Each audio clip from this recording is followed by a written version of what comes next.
Hello বন্ধুরা, আজকে আবার নতুন ভিডিও চলে এলাম। তোমরা সকলে কেমন আছো বৃষ্টির ওয়েদারে? আশা করি তোমরা সকলে ভালো আছো। যাকে আজকে নিয়ে চলে এলাম পাকা ড্রাগন ফ্রুট পাড়তে। এই ড্রাগন ফ্রুটের কাঁচা অবস্থায় ভিডিও একটা দেওয়া আছে, যারা যারা দেখোনি দেখে নিতে পারো ভিডিওটা।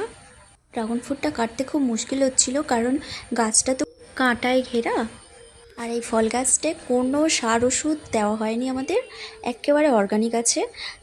আর কারো কারো বাগানের ফলগুলো দেখেছি হলদেও হয়, কারো লাল হয়। আমাদের এটা পেকে যাওয়ার পর গোলাপি রঙের হয়েছে। ফলটাকে হাতে দিতে গেল, ভাইয়ের হাত থেকে পড়ে গেল। শুধুই একটা নয়, আরও একটা হয়েছে, ওটাও পেকে গেছে। তাই আর একটা পাড়তে যাচ্ছে দিদি। বাজার থেকে তো সবাই কিনে খেয়েছি, কিন্তু বাড়ির গাছের ফলটা খাওয়ার একটা অন্যরকম মজাই লাগে, তাই না বন্ধুরা? এই ফলটা কাটতে খুব অসুবিধা হচ্ছিল, অনেক সময় লেগে গেল, ফাইনালি কাটতে পারলো। এই ফলটার পাশে ওই কালো কালো পিঁপড়েগুলো বাসা বেঁধেছিল, তাই কাটতে একটু অসুবিধা হয়েছিল। ওই পিঁপড়েগুলোকে পরিষ্কার করছিল। যাকে আর বেশি বড় করব না ভিডিওটা। শেষমেশ দুটো পাকা ড্রাগন ফ্রুট পেয়ে গেলাম। বাই।